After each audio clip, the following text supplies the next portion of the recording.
નમસ્કાર મિત્રો, જો અમારા વિડીયો ગમતા હોય તો વિડીયોને લાઇક કરજો, મિત્રો સાથે શેર કરજો અને અમારી ચેનલ સબસ્ક્રાઇબ કરજો.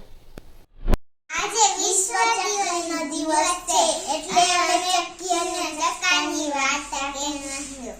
એક હતી ચક્કી અને એક હતો ચક્કો. ચક્કી લાવી ઘઉંનો દાણો, ચક્કો લાવ્યો ચોખાનો દાણો, મગનો દાણો.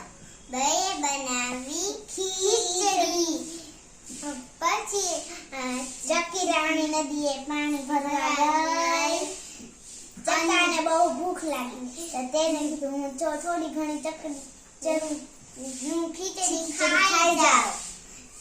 પછી એક વાર ખાધી પછી લાગી બહુ મીઠી છે તો હાલો હું બીજી વાર થોડી ઘણી ખાઈ લઉં. પછી તો આખું તપેલું ખાલી થઈ ગયું. પછી ત્યારે સૂઈ ગયો. પછી ચક્કી બેન પાણી ભરીને આવ્યા અને ઈ કે ચક્કા રાણા બાવણું ઉગાડો. ઈ કહે કે બાવણું તમે સાથે ઉગાડેલો.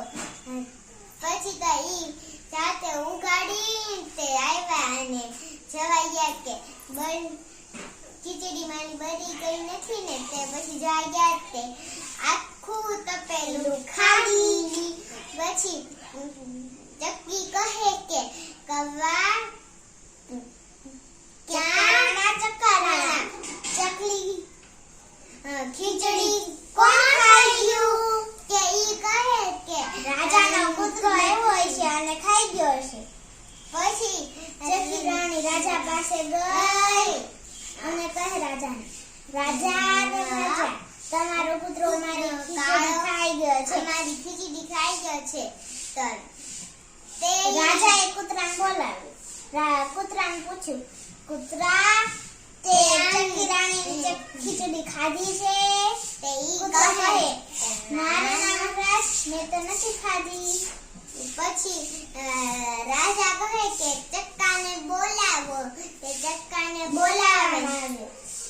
ચક્કાને રાજા કહે કે ચક્કા રાણા તમે ખીચડી ખાધી છે? તો ચક્કો કહે ના રે ના હું તો સૂતો હતો. પછી કહે કે હવે પેટ ચીરવામાં આવશે. જેને ખીચડી ખાધી હશે તેને દેખાશે. તો ચક્કા રાણો તો ગભરાઈ ગયો.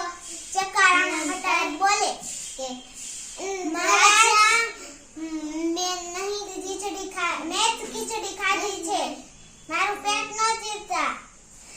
તે પછી ખોટું બોલ્યો. તે ખીચડી ચક્કીને નથી ખાઈ એટલે તું બજારમાંથી મગનો દાણો લાવ, ચોખાનો દાણો લાવી કે ખીચડી બનાવ